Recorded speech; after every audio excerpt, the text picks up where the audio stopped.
Hello everyone, good morning, good afternoon, good evening, depending upon when you are watching this video lecture. After the completion of discussion related to various provisions under the head of income, profits and gains of business or profession or PGBP, let us solve some of the problems related to this chapter which can be expected in the examinations. Comprehensively, the way the questions generally are asked from this chapter are similar, though specific questions from particular sections like 32 or 35 or 40b also can be expected, or small case based questions on disallowances from 48.3 or 43b also can be expected. Those questions we already have discussed in the learning process of provisions itself. Now let us move on to the way we have to solve the questions in a comprehensive manner when the requirement is to compute the PGBP or business income, and input that is given to us is in general a profit and loss account or an income and expenditure account. But before moving on to the solving of problems, we should once again recall our understanding of two types of methods under which the PGBP can be calculated. One is a direct method, another one is indirect method. Direct method is that where straight away we take only those receipts which are taxable and deduct only those expenses which are deductible under the Income Tax Act. Automatically remaining is PGBP or business income. That is possible to be asked. It was asked also earlier, but rare. In general, the most popular method is indirect method or a reconciliation method, wherein we have to start our answer with the profits given as per the profit and loss account, and then we have to do adjustments by adding or deducting certain items according to the information that is given in the question.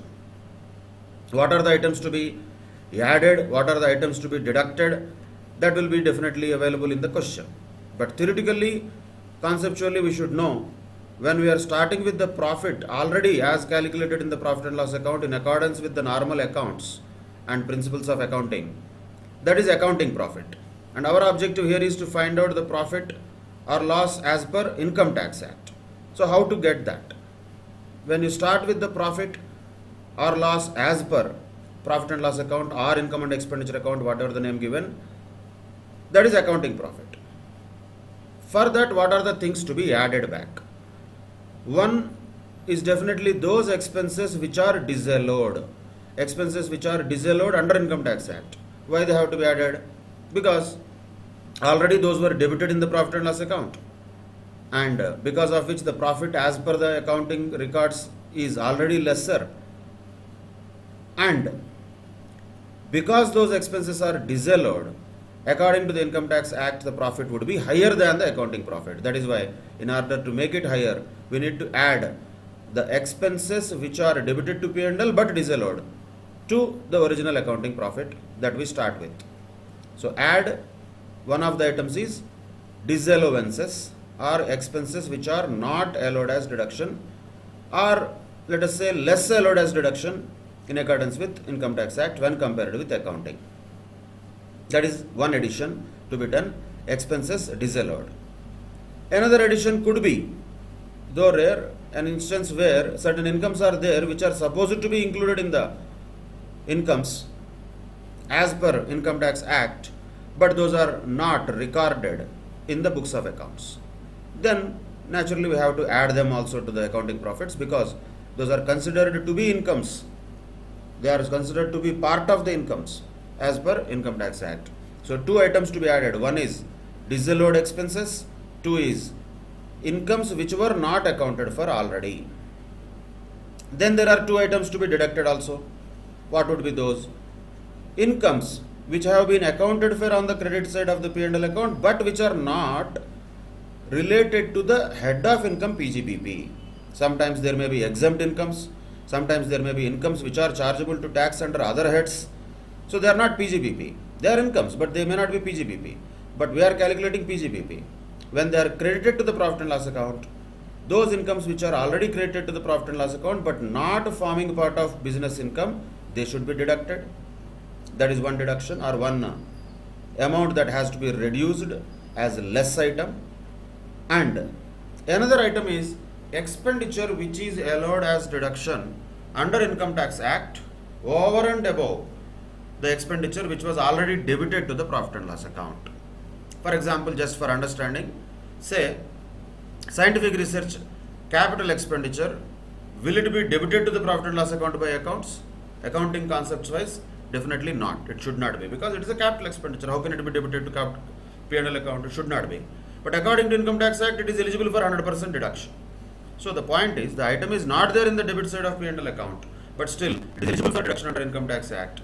So the expenses which are allowed as deduction more than the debit that is there in the accounting profit shall be deducted. So two items to be added, two items to be deducted. Of course, within each of these categories, there are many things that we will encounter in the question.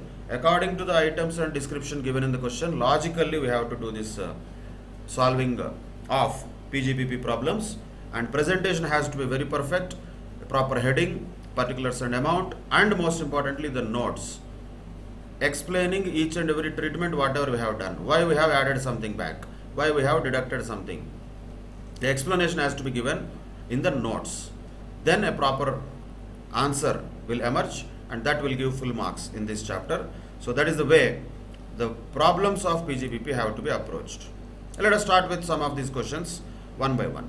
Question number 1 says, income and expenditure account of a partnership firm of chartered accountants for the year ended 31st March 2020 is given as follows. Okay. On the debit side, there are expenses, depreciation, remuneration to the partners, and interest on capital to the partners. On the credit side, receipt from clients for consultations, which is a normal income, audit fees is a normal income, excess of expenditure over income, which means this is loss. As per their records, the loss is 68,000 according to the income and expenditure account given by this firm of chartered accountants, whatever it may be. That is the P&L or income and expenditure, whatever the name could be. Essence is that it is showing a loss of 68,000. Then other information is given. Out of the expenses of 88,000, 17,250 is not deductible. Somewhere between section 36 and 37, it is not deductible, means disallowed. So naturally that should be added back. And depreciation as per section 32 is given as 33,100, but as per accounts it was 32,000. So there is a difference between depreciation as per accounts and depreciation as per Income Tax Act. There are two ways of treating it. Only we can treat the difference between them and add or less, or better way of dealing with any distinction between amounts as per Income Tax Act and amounts as per accounts is first add back the full amount which is debited to P&L, which is according to the accounts, then deduct whatever is allowable as deduction under Income Tax Act under section 32.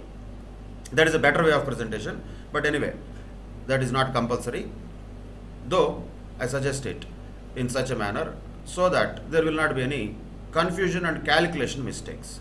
So simply, though there is increasing one step, that gives a better presentation. So adding the depreciation according to accounts, deducting the depreciation according to Income Tax Act. That makes a better way of treating with any such item under this chapter. Then interest on capital to partners, not deductible under 40B is 700 rupees. So that is not deductible. Out of 5,000, 700 was not deductible. What is asked here? Compute the remuneration deductible. The question is not about calculating the profit or loss of the firm. The question is about compute the remuneration deductible. We can even increase that. Also compute the PGBP or business income of the firm can be added also. We can do that later. For that, first we need to find out remuneration deductible under 40B. We know the provision already. According to 40B, remuneration is deductible in accordance with book profits. So first and foremost thing what we should do, we should calculate book profits. And how to calculate book profits? Book profits have to be calculated just like calculating normal PGBP. So first take the loss or excess of expenditure over income, whatever is given. You should write all these descriptions. I am only showing calculations. 68,000 is the loss according to the income and expenditure account. So naturally, in order to find out PGBP, in order to arrive at book profits, first we need PGBP.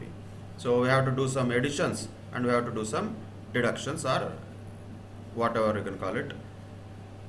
Subtractions is better. Deductions, once again, people will get confused. Deduction is not in income tax point of view. Addition, subtraction has to be done to the accounting profit or loss. But originally this is loss. First and foremost, the 68,000 starting point is loss.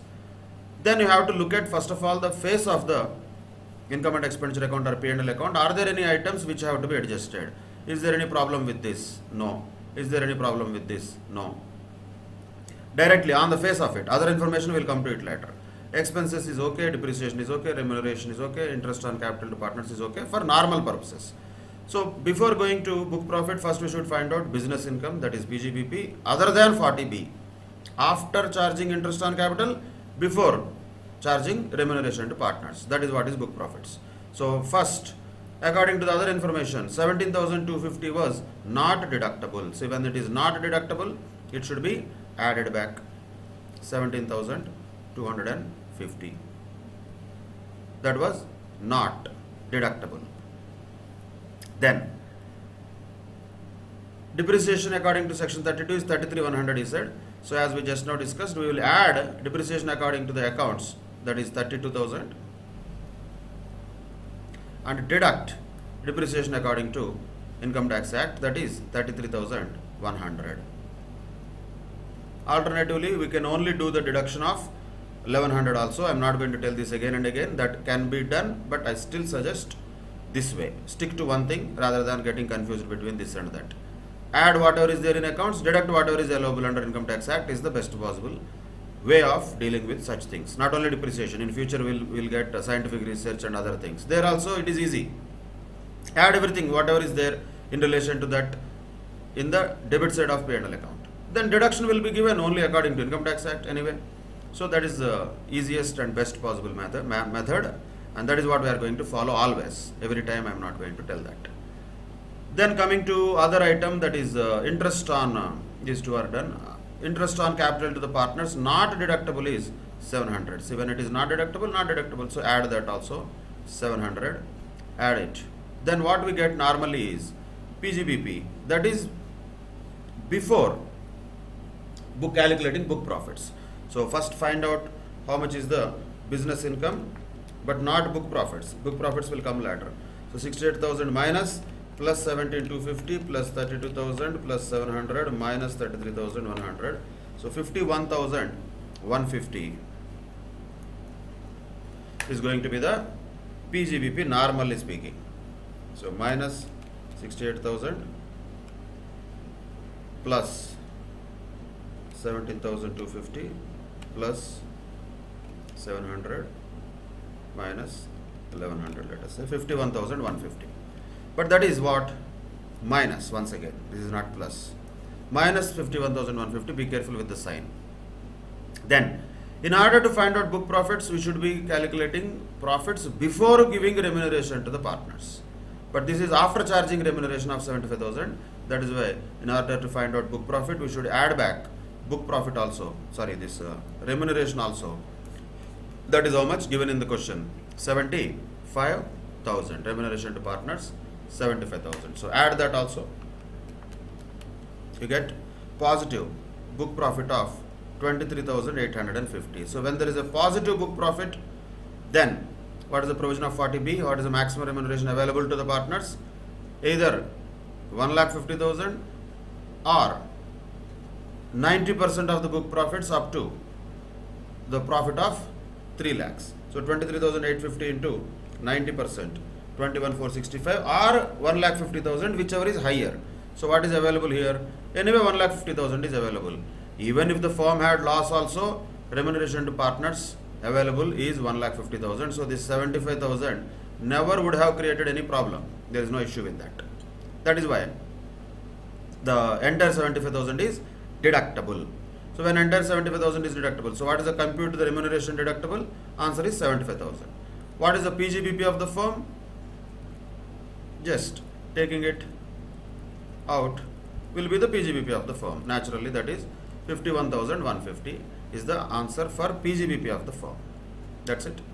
That is how 40B can be applied after computing PGBP first, then adding up remuneration to partners, then finding out book profits and finding out how much is deductible. In this case, maximum remuneration deductible is 1,50,000. Since the firm paid only 75,000, it is fully deductible, so there is no problem with that. That is why even the PGBP final answer also will be 51,150. That's it. That is question number 1. Then question number 2. The net profits of Jolly Brothers, a partnership firm consisting of 3 partners carrying on business for the accounting year ended 31st March 2020 was 5,40,000. That is the net profit. The said net profit is after charging salary payable to all the partners amounting to 1,08,000. All the partners, not like each. But before crediting interest to the partners' accounts on their fixed capitals amounting to 3 lakhs each. So this 5,40,000 is after charging the salary, but before charging the interest. But we need actually what? We need profit after charging interest, but before charging salary. But it is exactly given opposite. We have to adjust that. The partnership deed provided for an interest of 18% per annum, though it is not going to be workable. The allowed interest is only 12% per annum. Partnership deed does not, however, specify any salary entitlement to the partner. So when the partnership deed does not specify any salary entitlement, that means no deduction can be claimed for remuneration to partners by the partnership firm. One of the conditions under 40B is that the deed should approve the remuneration. If it has not approved, that means that remuneration is not deductible at all. On this information, you are required to compute the taxable income of the firm and also compute the remuneration allowable to all partners if the partnership deed has provided. That is the second story. We will first complete the first story. As usual, always the same type of presentation will be there. First, particulars and amount, and starting with the profit as per profit and loss account. So you should start with that. Net profit as per profit and loss account. How much is that? 5,40,000.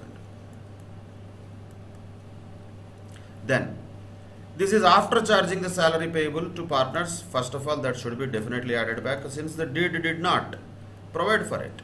It did not even provide for it. So 1,08,000 is completely disallowed. But before crediting the interest to the partners on their fixed capitals amounting to 3 lakhs each. So interest they would have credited or they did not do anything. But the deed provided for 18%. Anyway, we can give a deduction of how much? We can give a deduction for interest only of 12% per annum. So 3 lakhs each. Like that, how many partners? 3 partners are there. 12% per annum means interest deductible is incidentally 1,08,000 only. 12% per annum. So 3 lakhs into 3 into 12% according to Income Tax Act. 1,08,000. That's it. So what is going to be the taxable income of the firm? Same 5,40,000. One addition, one deduction. Subtraction, let us call it. That's it. Then, second case, what if the partnership deed has provided for the payment of remuneration? See, we don't have to really worry much. Why? Because even if book profits you want to calculate also, even if there was a loss also, minimum definitely 1,50,000 tak there is a remuneration available because the charging amount of salary that they have debited to P&L is only 1,08,000. So it will be definitely allowable. 1,08,000 is less than 1,50,000. So we don't need to specially calculate book profit and then invent that it is 1,08,000 or 1,50,000, whatever it is actually is 1,08,000. So that is allowed as deduction. It will be allowed as deduction. So what happens here is, in case the firm is allowed or the deed has allowed for the salary, then we don't need to disallow this 1,08,000. So we don't need to do that. In other words, we don't have to add back this 1,08,000. So then how much will be the profit of the firm? 5,40,000 minus 1,08,000, 4,32,000 will be the answer in the second case, where the firm, so partnership deed has provided for the remuneration to them. 1,08,000 will be allowed as reduction, which they already charged. They already charged it. So there is nothing to specially do it now.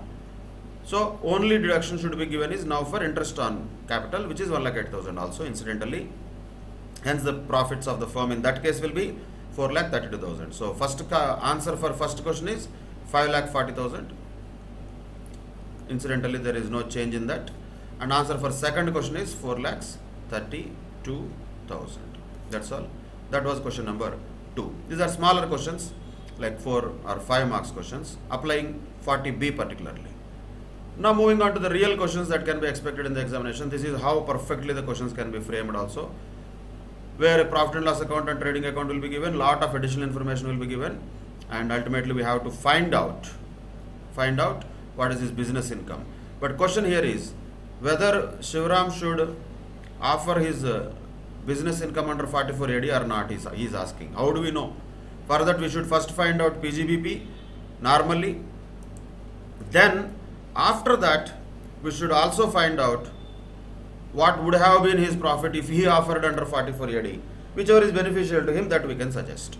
For that purpose, definitely first and foremost thing is we should compute the PGBP under normal provisions of the Act. So let us start with profit or loss as per profit and loss account. Statement showing computation of PGBP, all those things you have to do normally. I am not going to show them, you should know that already. Particulars, amount, that is all normal. Particulars will be described, amount will be written, plus minus will be shown clearly. Calculations have to be done correctly. That's all. That is how it has to be done. And after which, presentation should include also the notes explaining why you have dealt each of the items like that. But while doing so, we need to first take into account the items which are there on the face of the profit and loss account first. Then we can go to additional information. But of course in the examinations, you can go through the entire question including additional information first, so that you have an overall idea about what are the points that are covered in this question. So quick reading of the question can be done in the examination. But also when there is a P&L account given and additional information is given, first we can focus on the P&L account or trading and profit and loss account. We don't need to distinguish them here. And after observing and identifying the items which are clearly visible for adjustment, then we can go to the additional information later. So let us start with the profit or loss as per profit and loss account. So net profit as given in the profit and loss account is 50,000 rupees, right? So it is all about plus and minus, nothing else. The question is all about what are the things to be added and what are the things to be deducted. So let us take all plus here and minus here. By the way, this is not the presentation. It will be normally vertical, but here only for convenience to fit it in the space, I am writing plus and minus separately side by side, but they have to be actually like this, one after the other. First plus, then after some time minus. But ultimately, the actual treatment is the most important thing. If that is not correct, or super plus and minus whatever we did, that is all useless. So let us look at items one by one. Shivram is a retail trader and gave the profit and loss account. Look at the credit side items. First, let us take that sales is not a problem. That should be anyway there on the credit side. Income from UTI is not something that should be taxable under PGBP. Of course, it is exempt from tax. Even if we don't know that it is exempt also, it is not PGBP for sure. It is income from other sources. So 2,400 is something which was credited, but it is not PGBP. So what should we do? We should reduce that amount, 2,400 rupees. Then other business receipts is okay, no problem. Closing stock is okay. Gross profit is okay, no problem. So opening stock, purchases, these are all normal. Gross profit is okay. Salary, rent and rates. Maybe there are adjustments, we'll come to them. Without any adjustment, there is no problem with them from the face of it. That is prima facie, is it okay or not? That is what we are checking. With additional information, again we have to come back to them later. So rent and rates, no problem. Interest on loan, depreciation, printing and stationery, postage and telegram, all of them are normal expenses. Loss on sale of shares is not a business loss. It is capital loss. That's a short-term capital loss which should be treated in chapter of head of income capital gains, not PGBP. So 8,100 unnecessarily debited in the profit and loss account. Because of which what happened? The profits got reduced. So what we have to do? We have to increase them. So we have to add that 8,100, a debit which is not supposed to be allowed as deduction under PGBP, since it is not related to PGBP at all.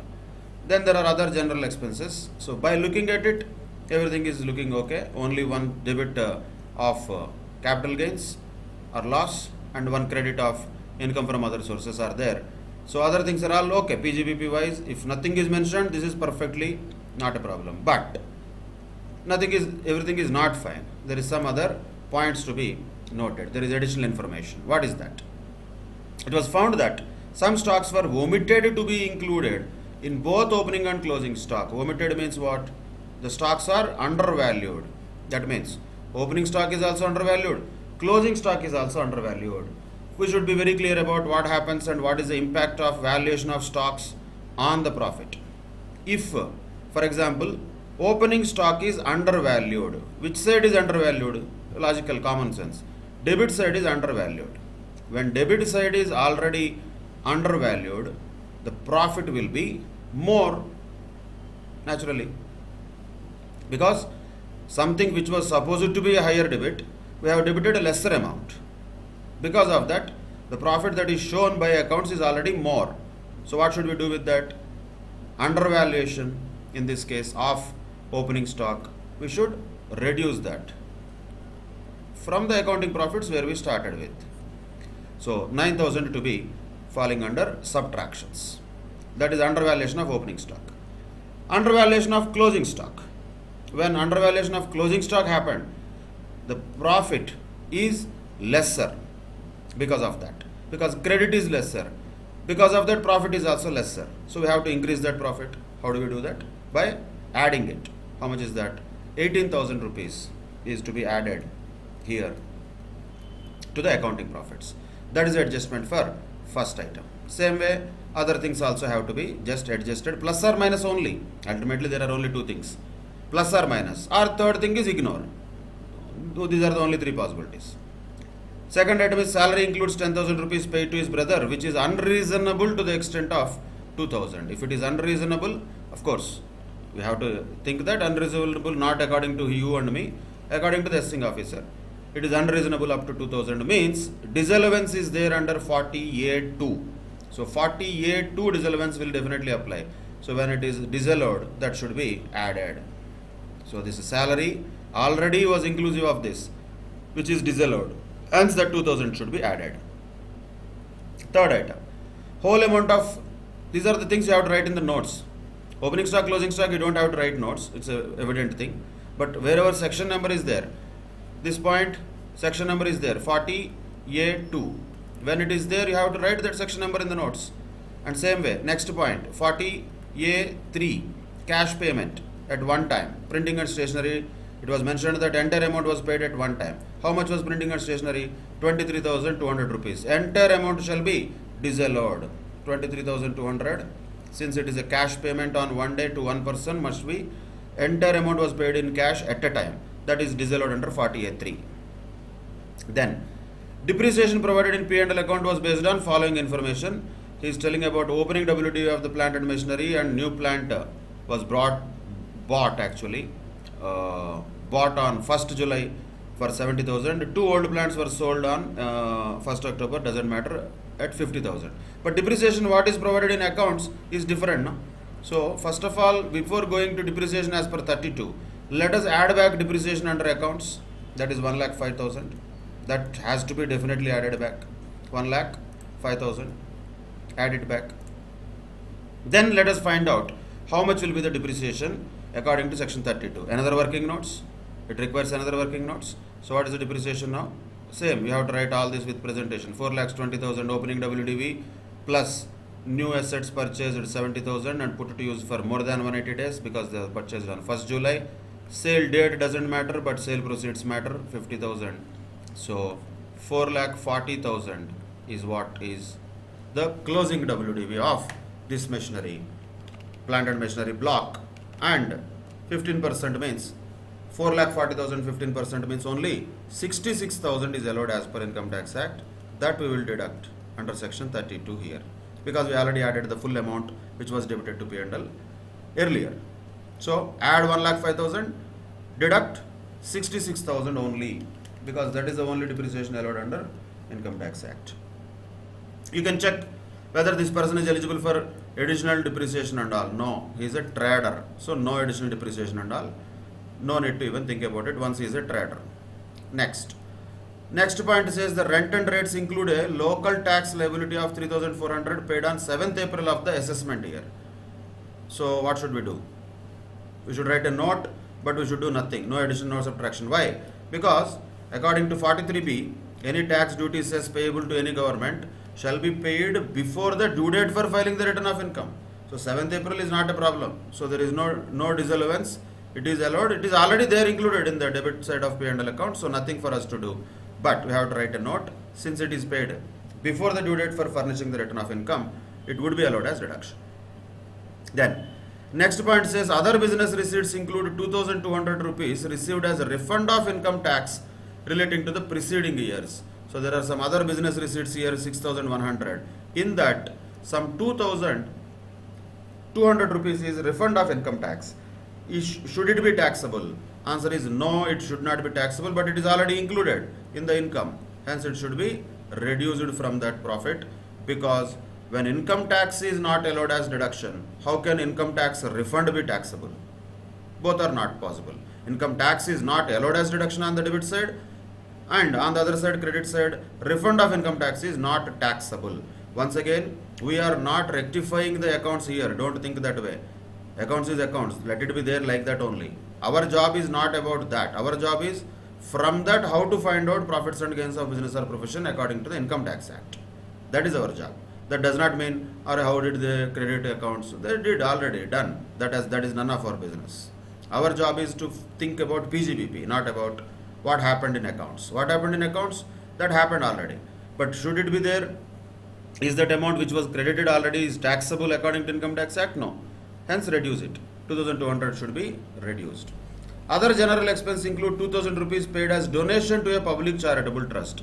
Donations, public charitable trust, very, very great things. But those are not related to business.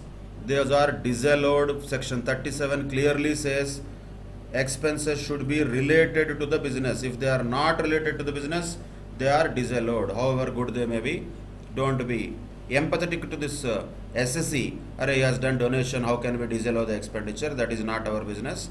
Our job is to find out PGBP. If Act allows it, we allow it. If Act does not allow it, we will not allow it. There is no sentiment in that.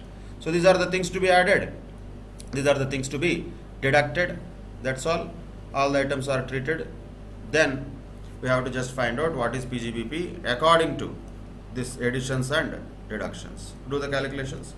50,000 originally, add 8,100, 18,000, 2,000, 23,200, 1,05,000 and 2,000. Then deduct 2,400, 9,000, 66,000 and 2,200. So 1,28,000. 700 is his PGBP according to Income Tax Act. But the story is not over.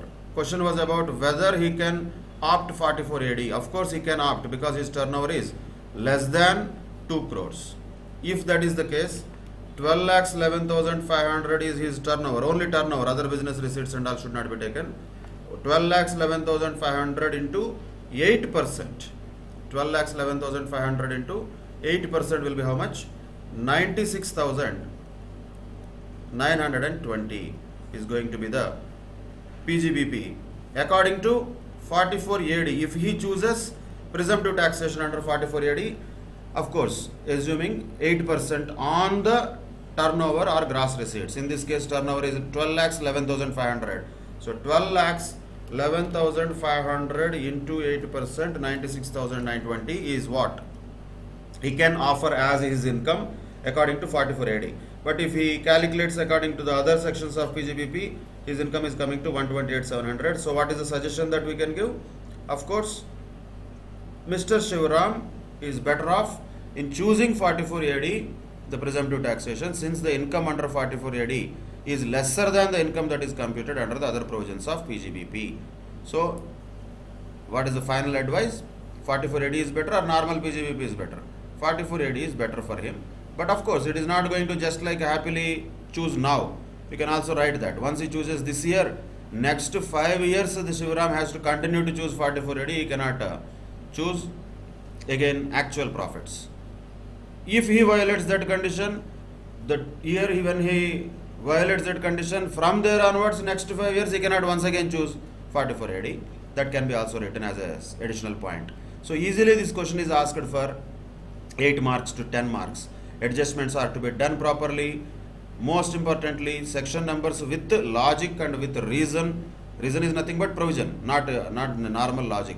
So the provision, once we know, that itself is logic. So that reason has to be given in the working notes. Section numbers and calculations have to be shown in the working notes. Then full marks will be awarded. Once again I am repeating. For PGBP questions, solution is of course important, but presentation is also equally important. Now let's move on to question number 4. X and Co, a firm, is engaged in a business of civil construction. Turnover during the previous year is 37 lakhs 80,000 rupees. It wants to claim the following deductions. Advise the firm if they can adopt 44 AD. What other conditions need to be fulfilled by the firm? Okay, their turnover is 37 lakhs 80,000 and it's a firm. First of all, we should identify whether 44 AD can be adopted by a partnership firm. Answer is yes, it can be. For LLPs it is not allowed, but for partnership firms it is okay. Since the turnover is less than 2 crores, they can very well choose 44 AD if they want to choose so. But according to the reality, what is their profit is 25,000, which is given already. So the turnover 37 lakhs 80,000, total of all expenses which included salary and interest to the partners as permitted by 40B, salary to employees, depreciation, cost of materials, other expenses, all put together 37 lakhs 55,000. So profit is only 25,000. But if they choose 44 AD, then it will be 37 lakhs 80,000 into 8%. Normally we take 8% unless otherwise stated that there are certain non-cash receipts. So 37 lakhs 80,000 into 8% comes to 3 lakhs 2,400. So reality is 25,000. 44 AD is 3 lakhs 2,400. So the question is what? Should they choose 44 AD or actual profits? Ideally speaking, actual profits are better to be chosen because they are lesser than the presumptive income as per 44 AD. But the point is not that, this is actually a theory question. If they choose to declare a profit of 25,000, there are two obligations for them. One, they have to maintain the books of accounts under 44 AA. Also, they have to maintain or get those books of accounts audited under 44 AB. That is the requirement. If they can do so, there is no problem. They can not choose 44 AD, rather they can say our profit is much lesser than the presumptive taxation of 44 AD. So that is the answer for question number 4. More or less it is a theoretical case based question. Now moving on to question number 5. From the following profits, profit and loss account of Krishna, compute his profits and gains of business or profession. That's all. And only information given is depreciation allowed as per Income Tax Act. So just like any other case, so as usual, let us start with net profit as per profit and loss account, that is given here 1 crore 4 lakhs rupees. That is 1 crore 4 lakhs rupees. So as usual, there should be certain things that should be added and certain things that should be subtracted. Let us look at the face of the P&L account. Credit side, if you take first, sales is there, no problem. Closing stock is there, no problem. Bank interest and LTCG on shares, both of them are not PGBP. Bank interest is income from other sources. Long-term capital gain is capital gains. So both of them included in the credit side of the P&L account. So because of which the profit is already more. So what we should do is we should reduce those two items, 50,000 50,000. That is the credit side. Coming to the debit side, opening stock is normal, purchase is okay. Contribution for scientific research he has mentioned 1 lakh, but to whom he has not mentioned that. Assuming that contribution is made to an approved research institution, then 150% of that contribution can be claimed as deduction. So in this case also what we will do, we will follow the usual procedure. Add first of all whatever is debited to the P&L and deduct what is allowed in the Income Tax Act. 150% of 1 lakh is 1,50,000, that is allowed as deduction under section 35. No sir, I will assume it is a contribution to a company. Then there is nothing to be done, no adjustment, but you have to write that note. So depending upon what is the contribution for, the treatment will be according to that. GST is not a problem. That is also an expenditure, as long as there is no credit of it. So GST debit side means it is actually incurred expenditure. Depreciation is there. Then preliminary expenses is there. Preliminary expenses 2 lakhs is there. Once again, assuming it is in line with the limits prescribed by section 35D. Even then, how much is allowed as deduction is only 1/5. So once again, add what is debited to the P&L 2 lakhs. What is allowed as deduction is only 1/5, means only 40,000 allowed as deduction under section 35D for preliminary expenses. Then penalty for violation of law not allowed as deduction. Penalty for violation of law not allowed as deduction, that is to be added back. Clearly it is mentioned in section 40 small a. So any expenditure in violation of law like penalties and all not allowed as deduction. Income tax, wealth tax not allowed as deduction, so they have to be also added back. Donation also not allowed as deduction. Advertisement with political parties also not allowed as deduction, because both of them are not related to the business. Advertisement with political party, don't write 37 to B. Don't write that. That is advertisement with the souvenir of the political party or any publication of the political party. But in spite of that, in whatever the case it may be, whichever section we apply, definitely that is not allowed as deduction. So all of them, 40, 40, 50, 50, all of them should be added back. All of them are disallowed expenses which were debited to P&L, but according to Income Tax Act, they are not allowed as deduction. So doing all this, additions and subtractions. Okay, one more, depreciation is there. Depreciation according to accounts it is 1 lakh, so add that. According to accounts 1 lakh depreciation, add that back. And according to Income Tax Act it is 50,000, so deduct that under section 32. So after doing these all calculations, what will be the final PGBP for this particular SSC, Mr. Krishna? You have to compute that. Do the computations. 1 crore 4 lakhs plus 1 lakh plus 1 lakh plus 2 lakhs plus 20,000 plus 40,000 plus 40,000 plus 50,000 plus 50,000 minus 50,000 minus 5,000 minus 1,50,000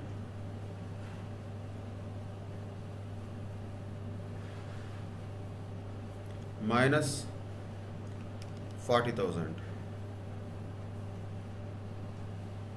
minus 50,000 also. That is depreciation, I think. So something went wrong with this.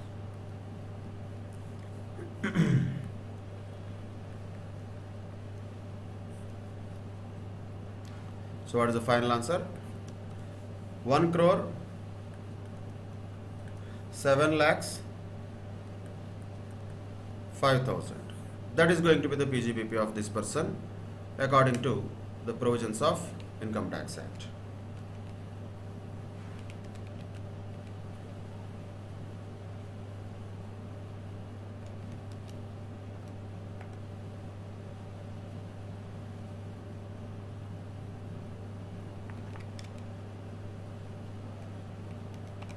1 crore 7 lakh 5,000. Correct.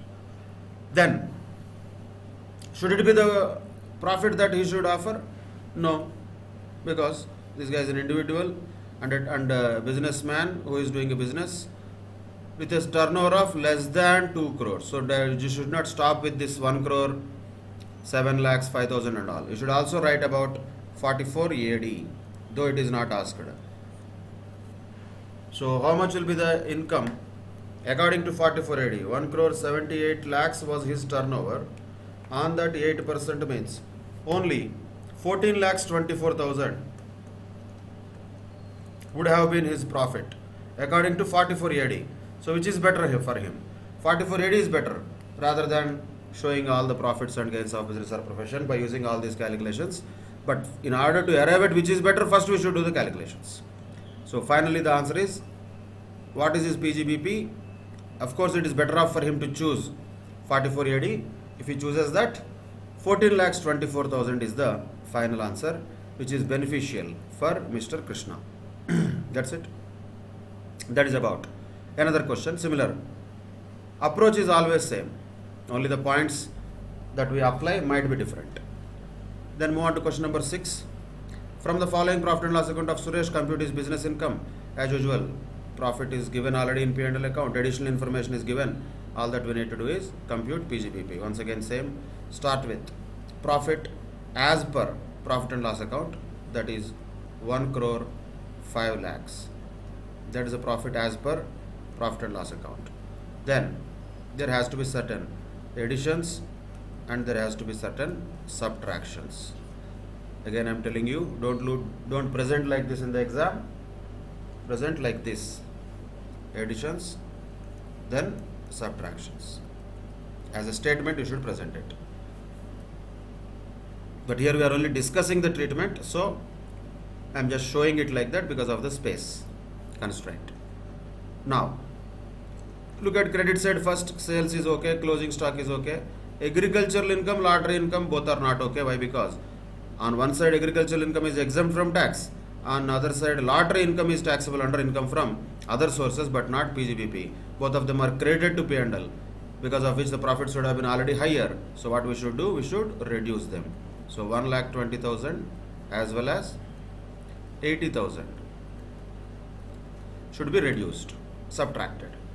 Then debit side, opening stock, purchases, advertisement. Advertisement is not a problem. Don't assume that advertisement is given in a brochure of political party. That will be a very inappropriate assumption. Don't do unnecessary assumptions. Advertisement is advertisements. Any organization will have advertisement expenditure. There is no problem in that. So opening stock, purchases, advertisement, GST, depreciation, these are all okay. From the face of it they are okay. Additional information will come to them. But provision for income tax is always not okay. We don't need any information for that. It is always disallowed. So provision for income tax, add back 1 lakh rupees. Then general expenditure might be there, that's okay. If it is allowed as per 37, royalty, repair, etc. All these things are okay. So from the face of it, we found only these 3 items to be adjusted. Now further additional information will give us more adjustments. First, depreciation allowed as per Income Tax Act is 80,000. So as per accounts it was 2 lakhs. As per Income Tax Act it is 80,000. So simply add whatever is already debited to the P&L, deduct what is allowed under section 32 of the Income Tax Act, which is 80,000 according to first point. Second point, opening stock overvalued by 10,000. Always you have to have an impact in mind. See, when opening stock is overvalued, debit is more. When debit is already more, the profit is less. That means we have to add back that. Opening stock overvalued. That is 10,000 to be added back. Then closing stock undervalued by 30,000. Closing stock undervalued. When closing stock is undervalued, credit side is less, because of which profits are also less. Again we have to add that also. So one is opening stock, other is closing stock. One is overvaluation, other one is undervaluation. So naturally both of them will have same treatment. Then the next point says the repairs are capital in nature. Capital expenditure should not be allowed as reduction normally. So entire 1 lakh should be added back.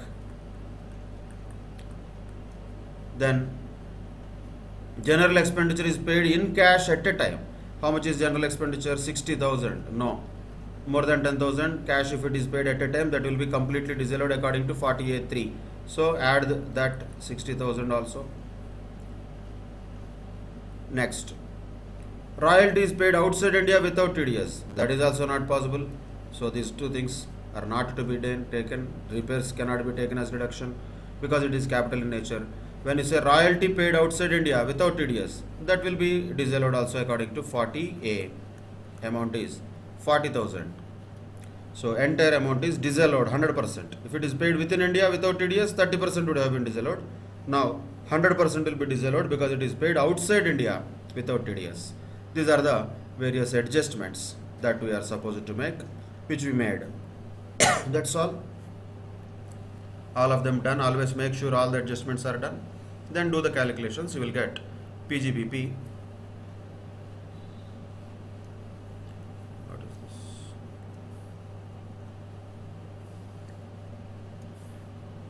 After doing all this, plus and minus. So how much is that? Find that out.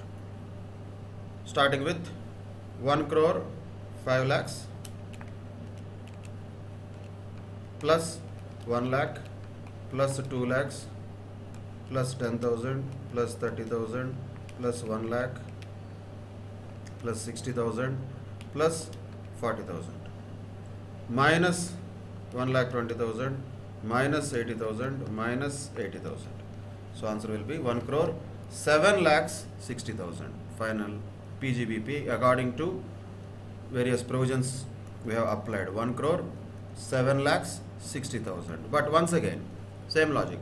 Since this guy is an individual, Suresh, and his turnover is less than 2 crores, definitely he can apply for or opt for 44 AD. So 1 crore 66 lakhs is his turnover.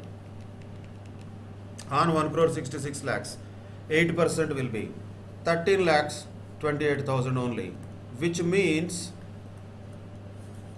this is better than this. So he can better choose 44 AD presumptive income, presumptive taxation, since it is beneficial to him. But his actual profit may be much beyond that. So that is what we have to also keep in mind. When we say traders and small businessmen have this option, what is their actual profit? That we don't know. That we need not know. So suddenly if the government comes and says it is all black money, that argument will not hold good. So if all the businessmen really have filed their returns of income all these years, under 44 AD if they have claimed presumptive incomes, and suddenly even after demonetization if they have deposited a huge sum of money in the bank accounts, that would have been still felt like it was a profit made by them, but they need not pay tax on that. They have chosen 44 AD. So what is wrong in that? There is nothing illegal in that. That is as per law only they have taken. So if they can explain that with proof, there is no issue for them. But of course, for that they should have already chosen 44 AD. So that is one of the reasons where many business people who have chosen 44 AD were not really in a big problem after demonetization, even if they deposited little bigger amounts of sums of money of cash also in the bank accounts. Question will come, scrutiny will come, notice will come, that's okay. But answers can be given easily, since law itself has given a facility of showing lower income or higher income, whatever it is, than the real income. So that is why presumptive income 44 AD is a big shield, acted like a big shield during that period of demonetization and latter effects, we can say. Anyway, that is not what our interest area should be or would be. We have to further focus on the remaining problems that we are supposed to do in this chapter, which are going to come in the examinations. Now, after doing so many questions in the indirect method, where we are starting with the profit or loss as per P&L account, now let us look at this question number 7, which is a direct method. Sir, how do we know it is a direct method we have to use? First of all, what is given you have to see. What is given here? Not P&L account. Receipts and payments account is given. Nothing but cash book. So these are all cash inflows and these are all cash outflows. Receipts and payments are given. Which means we cannot start with profit or loss as per P&L account. No adjustments to be done. But what is the other thing that we have to keep in mind here is, we should take only those receipts which are taxable as incomes under PGBP, and we should take only those payments which are deductible under the head of PGBP into consideration. Remaining things we just have to ignore. That's it. So, receipts and payments account of Mr. Das, Dr. Das is given, who is a doctor. Before going to the details of receipts and payments, one more small difference is there. In case of normal question like this, we can start with the question without reading additional information also, because adjustments can be done later. First we can take only the things which are on the face of it. Later we can do adjustments for additional information. But that is not going to be possible here. Why? Because we need to exactly take that income only, that receipt only, which is really income. How do we know that it is really income or not? That can be only known by remembering the other information. So we should know what adjustments are there before even starting the answering of question in this case. So first point says 1/3 of the motor car relates to his personal use. So whatever the motor car related expenses are there, how much will be allowed as deduction? Only 2/3. Once again, in this case, we are not interested in disallowances. We are interested in allowances. We are interested in how much is deductible. How much is deductible? 2/3 is deductible. Then, next point says gift includes 1000 rupees as birthday gift of Dr. Das. So we'll see when it comes what is this 1000 rupees and what is the story of that. Medicines costing 10,000 rupees were taken for the treatment of his son, which means it is a personal expenditure. This should not be allowed as deduction. We should keep in mind while finding out real expenses to be allowed as deduction when solving the question. Then depreciation to be charged on motor car at the rate of 15%, books 40%, surgical equipment 15%, and compute the income from profession of Mr. Das. So this is not something like a normal question of add and less related to disallowances and etc. We are not starting from the profit or loss as per P&L account. We are not starting from anywhere. We have to just take all those incomes which are all taxable incomes, which are naturally taxable, and expenses which are deductible. We are not preparing any income and expenditure account. Please don't be under wrong impression. These have to be done one after the other, not side by side. So taxable incomes, deductible expenses have to be only taken separately. Let us take them one by one. We can start from receipt side, incomes basically. Balance is there. Balance is not an income, so don't even look at that. Even with closing balance also. This is only cash balance. Balance is not a flow. That is only just opening and closing balances. Now, there are other things here. Examiner's fees, he says 1000 rupees. See, he is a doctor basically, he is a medical practitioner, and maybe he is already also attending some classes or some kind of university related activities, and examiner's fees if he is also receiving in addition to his basic practice. Can that be called as a PGBP? Ideally no. This can be called as income from other sources. So what should we do? Nothing. We will not take it at all. We will ignore it. Then visiting fees of course is professional income. That is the basic profession of this doctor. So 60,000 rupees is income that is taxable. Bring it here. Then sale of medicines 1,20,000 rupees is of course income. So 1,20,000 rupees is taxable.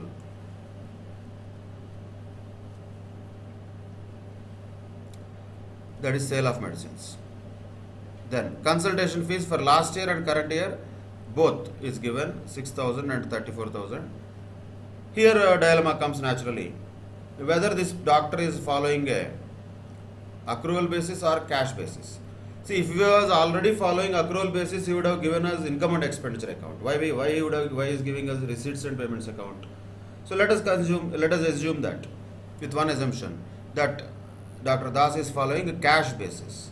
What is the proof of that? Because we have receipts and payments account but not income and expenditure account.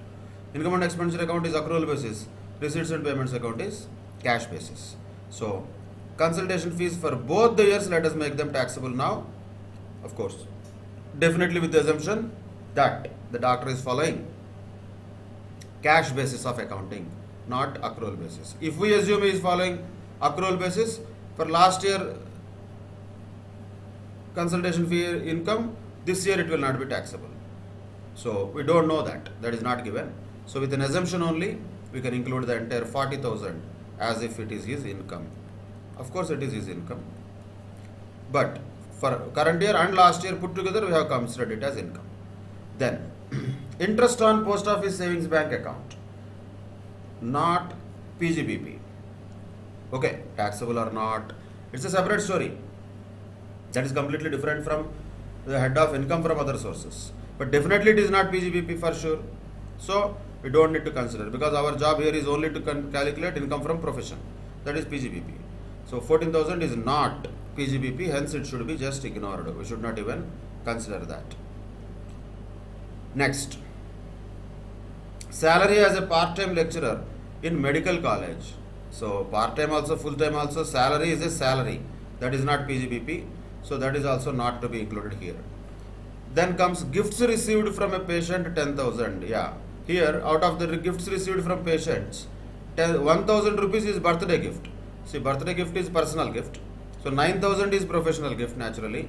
So 9,000 only will be taxable, because as per section 28, even if revenue is earned in kind also will be taxable. Perquisites are also taxable even for PGBP. But why only 9,000? Why not 10,000? Since 1,000 is not professional income, it is personal gift. Personal gift is not taxable up to 50,000 rupees.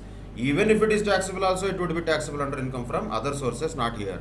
So only what is taxable under PGBP is 9,000. Then 3,000 rupees retainer fees from G Limited is a professional income. Retainer fees is not salary. It is a professional income definitely. So 3,000 rupees should be taken as if it is income. Interest on government securities once again is income from other sources. So it should not be considered in PGBP. So only those which are taxable under PGBP, that too. We are not talking about all incomes. We are only talking about business incomes. Only the incomes which are related to the business are professional incomes. We can call it professional income also, whatever it is. Then, these are all incomes side, which is receipts side. We have taken out of the receipt to whatever extent it is actually called as income and taxable. Then looking at payment side, there could be revenue expenses also, capital expenditure also. We cannot give capital expenditure deduction, but that can be eligible for depreciation. But revenue expenditure genuinely can be given as deduction. First thing first, purchase of professional books, that will be eligible for what? Depreciation. Not eligible for deduction fully, but that is eligible for depreciation. How much? 10,000 into 40% on books. So depreciation on books. Separately you can write. How much is that? 4,000. That is separate deduction for depreciation on books. Income tax is never allowed as deduction. Household expenses never allowed as deduction. Rent of the clinic, since we are taking it as cash basis, even for last year rent paid to this year also we can give it as deduction. So that is 13,000. Rent last year plus this year together, with an assumption of cash basis books of accounts being maintained by Dr. Das. 13,000 is the deduction that can be claimed there. Then electricity, water, etc. 4,000 should not be a problem. Is there any other adjustment given? No, nothing. So electricity, water 4,000, there is no problem. So you can give it as deduction. Then car purchased. Car is a capital expenditure. So car will not be fully eligible as deduction, but yes, it will be eligible for depreciation. But there are two adjustments on car, understand them. One is depreciation, that is 60,000 into 15%, that is 9,000 rupees. But in that, 1/3 is for personal use, that means only 2/3 is eligible for deduction. So depreciation on car will be how much now? Eligible for deduction only 6,000 rupees. Calculations have to be shown. What is the calculation? 60,000 rupees into 15% into 2/3. That's all. That is depreciation. Then membership fees of medical association, 1,000 rupees, can be claimed as deduction, because that is also related to his profession only. He is not doing any personal thing there. So that is allowed as deduction. Medicines purchased 80,000, it should be allowed as deduction, but there is a adjustment here. Out of them, medicines costing 10,000 were taken for treatment of his son. So means actually the medicines which are Purchased and sold, what is the cost of them? Only 70,000. Because out of this 80,000, 10,000 he used for his son. So how much should be allowed as reduction for professional purposes which is used or business purposes? Only 70,000 medicines can be allowed as reduction which were purchased, not 80,000. Then car expenses 30,000.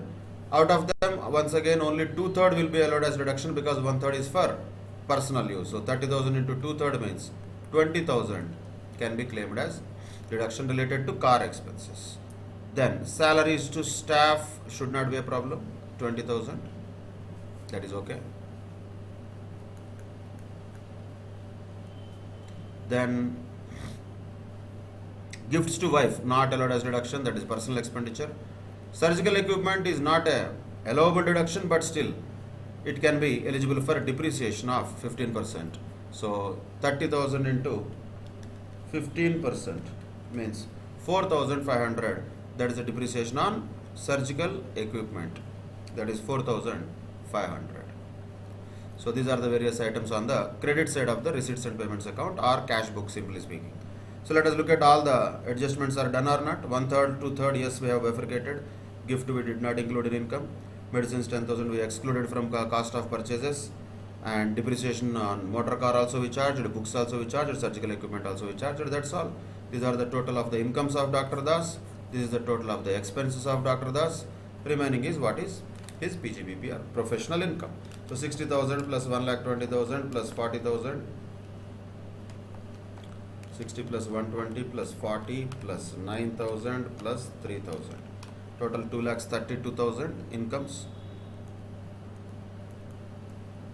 Then expenses. Depreciation 4,000 plus 6,000 plus 4,500 plus 13,000 and 4,000, 1,000, 70,000, 20,000, 20,000. 142,500. All expenses put together. 1,42,500. Total taxable incomes are 232,000. So naturally, what is PGBP? Nothing but incomes minus expenses. 2,32,000 minus 142,500. Answer is 89,500. 89,500 rupees is the PGBP for this Dr. Das. Of course, here he can choose 44 ADA or not. We don't need to worry about it because his revenue source is actually more from sale of medicines than actual medical practice. So let us not get into the professional part or business part.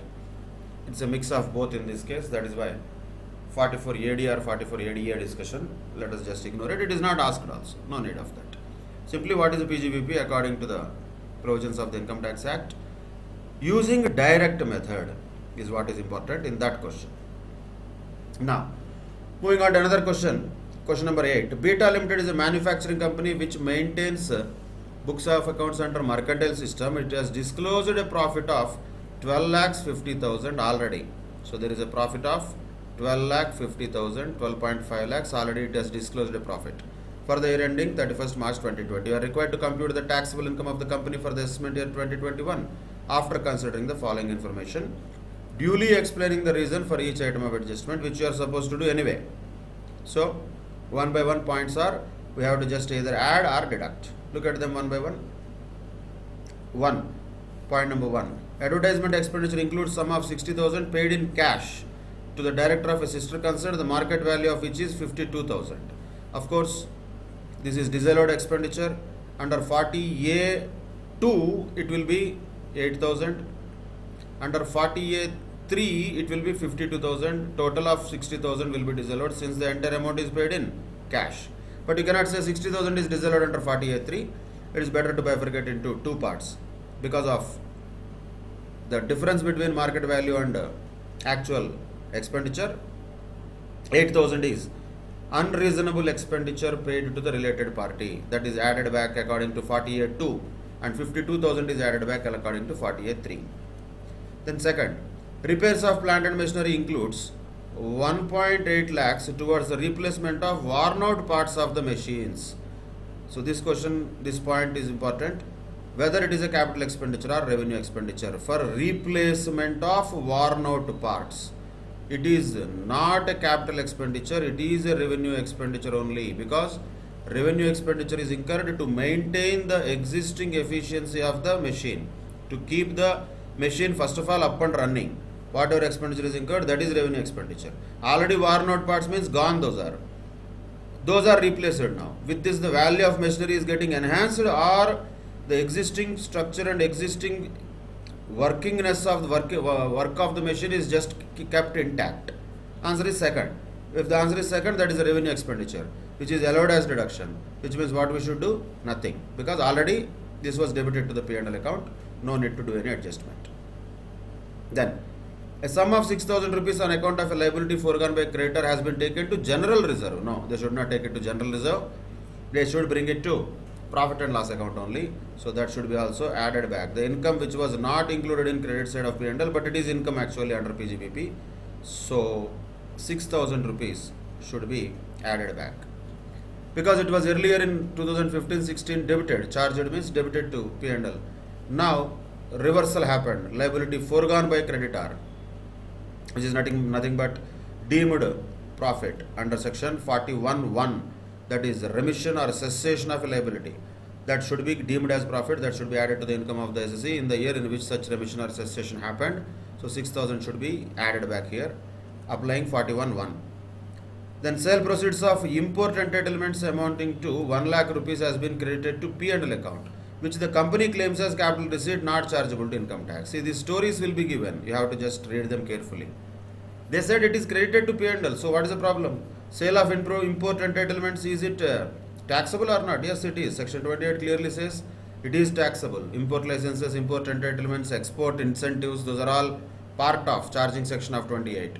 They have credited to P&L, but company is arguing that is a capital receipt. What they are arguing, what they are talking, what they are thinking, why do we care? What is the impact of that? Did they credit P&L? Yes. Is it correct or wrong? Correct. What is there for us to do? Nothing. So leave it. So don't worry about whether they are arguing, what they are thinking, what they are telling. What is happening, that's what matters to us. So company claims, we don't care. They have credited to P&L, that's enough. That is correct thing what they have done. Then fifth point says, also being engaged in the biotechnology business, the company incurred the following expenditure on in-house scientific research and development as approved by the prescribed authority. So research equipment purchased is 1,50,000, remuneration paid to scientists is 50,000. Entire 2 lakhs is debited to P&L. What is the problem with that? There is no problem. But the only problem is the amount of expenditure, both capital and revenue expenditure, is debited. Whereas according to 35(2)(a)(b), the deduction possibility is 150%, not just 100%. But they debited 2 lakhs to P&L. So we can do like this. Whatever they have debited already, that will be added back. Actual deduction under section 35(2)(a)(b) will be what? 3 lakhs. That is 150% of both capital and revenue expenditure incurred by a biotechnology company. Beta Limited this is. Always look at that. Each condition is important. If it was individual, then no, 100% only, no 150%. Company, yes. So 3 lakhs is the amount of deduction under 35(2)(a)(b). That's all. These are the various items. So just find out what is the PGBP now. 12,50,000 plus 8,000 plus 52,000 plus 6,000 plus 2 lakhs minus 3 lakhs. So 12 lakhs, 16,000 is the final answer. That is the PGBP for this company, Beta Limited. Of course, doing this calculations is one part. Again, explaining them with section numbers preferably is another part. That is what gives you more marks. Just showing the calculations will not give you full marks. Working notes with explanation and section numbers will give better marks. Now, let us look at another question, question number 9. Ramji Limited engaged in the manufacture of medicines. Manufacture of, good thing only, it is not a bad thing. Definitely it would not be in schedule 11 or 11th schedule. So furnishes the following information for the year ended 31st March 2020. What is required? Computation of total income is not required. Only state, theory question, with the reasons, taxability or deductibility of the items given above. Taxability comes when that is an income. Deductibility comes when it is an expenditure. According to that, we have to just write. And with reasons, what is the reason for our statement? So first, one by one. Municipal tax related to office building is 51,000, not paid till 30th September 2020. So it is not deductible. Why? Reason you have to write in the notes definitely. Each of them is theory only actually. Not deductible. Why?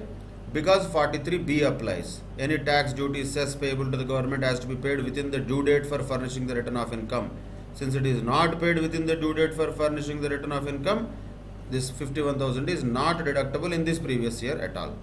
Second, patent acquired for 20 lakhs on 1/9/2019 and used from the same month. Okay, patent 20 lakhs will not be deductible for sure, but how much will be deductible? 25% of that will be deductible. That means 5 lakhs will be deductible under section 32 as depreciation on those patents, since they are put to use for more than 180 days. That's it. Third, capital expenditure on scientific research 10 lakhs, which includes the cost of land of 2 lakhs. So first of all, cost of land, no way it is deductible. Remove it apart. 8 lakhs is their capital expenditure, and this company, Ramji Limited, is engaged in the manufacture of medicines, biotechnology, and those manufacturing companies manufacturing other than products specified in 11th schedule, they are eligible for 35 2AB. So 8 lakhs expenditure means how much they can get a deduction? 150% of 8 lakhs. That means 12 lakhs rupees deduction the company can claim on this expenditure of 8 lakhs. 12 lakhs is the amount of deduction that the company can claim. 2 lakhs anyway is not allowed. 8 lakhs into 150%, 12 lakhs. Then fourth point, amount due from customer X outstanding for more than 3 years written off as bad debts in the books 5 lakhs. Is it allowed as deduction? Of course it is allowed as deduction. So entire amount is allowed as deduction. So it is deductible. Why? Because it is really written off in the books. If it is genuine bad debts, it is allowed as deduction. If it is really written off in the books. So 5 lakhs deductible. Income tax paid by company 90,000 in respect of non-monetary perquisites provided by the employees, not deductible. Not deductible at all. Why? Once again same. Provision is 40A. But reason is because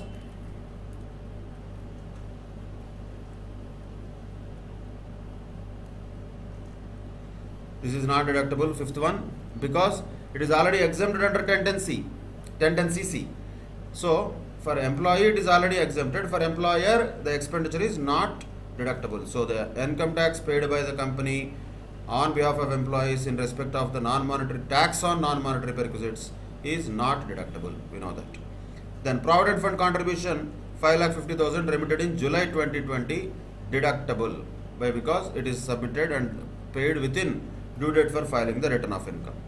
Expenditure towards advertisement in souvenir of a political party not deductible 37 2B, particularly disallows such kind of expenditure towards advertisement in the any kind of publication of a political party. So this is not deductible.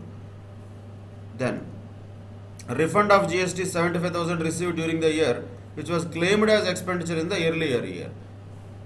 What is it? What should we say? Deductible, not deductible?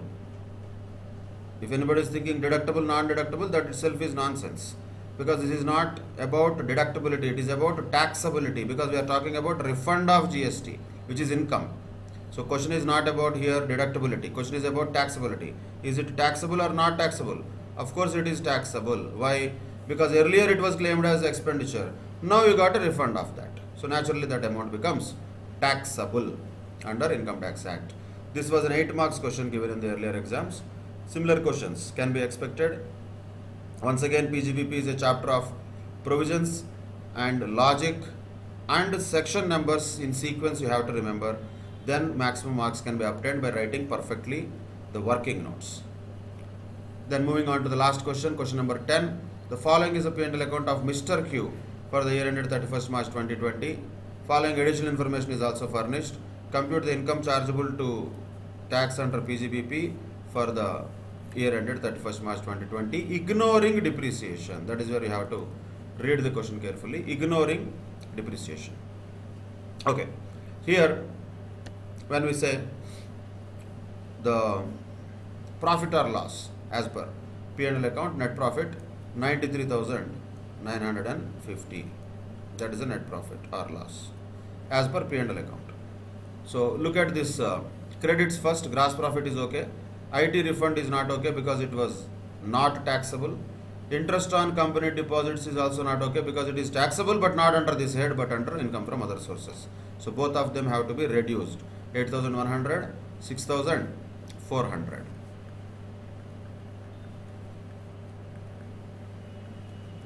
Then debit side, repairs on building, normally it should be okay. Amount paid to IIT Mumbai for an approved scientific research program. See, for IIT the deduction is 150%. So you should add 1 lakh, which is debited to P&L, and according to section 35 the deduction is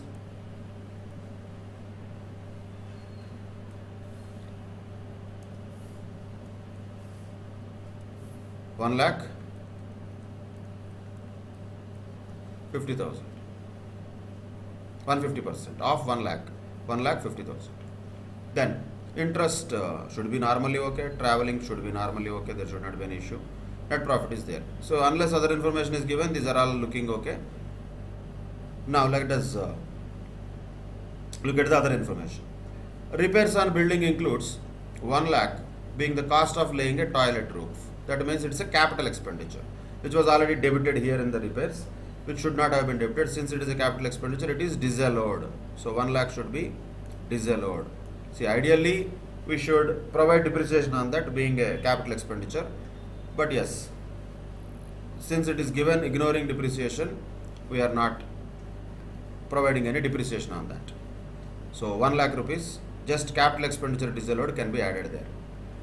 Then interest payments include 50,000 on which TDS has not been deducted, and penalty for contravention of GST Act of 24,000. So penalty for contravention, first of all, to be added back, that is in contravention of any law, if any expenditure is incurred, that is disallowed under 40A. And not only that, 50,000 rupees interest on which TDS has not been deducted, but it is not mentioned whether that interest is paid outside India or inside India. If nothing is mentioned, it is inside India. So how much should be disallowed? Only 30% should be disallowed. 30% of 50,000 is how much? 15,000 should be disallowed out of that interest. That's it.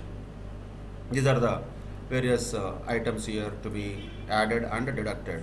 After doing all these adjustments, whatever it is, that is the 93,950 plus 2 lakhs plus 24,000 plus 15,000 minus 8,100 minus 6,400 minus 1,50,000. So 168,450 is the final answer.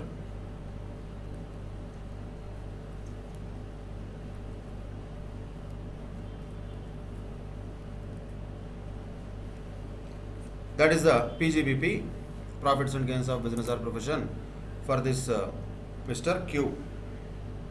That's all. These are the types of questions. Like this, hundreds of questions can be solved. How many number of questions if we solve also? More or less the way we solve is same. Profit and loss account, if it is given or profit amount is given, we should start with that. Then we should do additions and subtractions according to the allowability and disallowability, according to the taxability and non-taxability. Then we get PGBP in the indirect method. If it is direct method, we have to take only those incomes which are taxable, and we have to take only those expenses which are deductible. So directly whatever is the difference between them will be called as PGBP, that is taxable in this head of income. So this is how the problems have to be solved. And just for one more clarification, so here in this question, repair is in capital nature. Here it is given repair 1 lakh, and we have added that repair also being of capital nature. That's okay, but we did not provide any depreciation since we don't know what repair it is for. So you can write a note there that depreciation is not specially computed for the capital expenditure in the form of repairs. That's it. Or if you want to assume that repair is for a building, for example, if at all, then capital expenditure of 1 lakh, when you add it, you have to deduct depreciation on that 10% of 10,000 also. So naturally the profits will also be coming down by 10,000 instead of, sorry, this is okay, this will be same, but this will be coming down by 10,000. So instead of 1 crore 7 lakh 60,000, it might become 1 crore 7 lakh 50,000. That's okay. Ultimately, it is not going to make any difference. But as I said, it is a choice. When nothing is mentioned, you have to write an assumption. But if it is clearly given repairs to the building is of capital nature, then don't expect somebody will tell you to provide depreciation. We have to provide depreciation automatically. Since in that question, what is the repair nature, it was not given. That is why we did not do anything. If we provide depreciation, that will be more appropriate also. These are the various questions related to PGBP. With that, we can conclude this topic and chapter of PGBP. And in the next session, we'll discuss about some other topic. Till that time, take care. Bye bye. Thank you very much.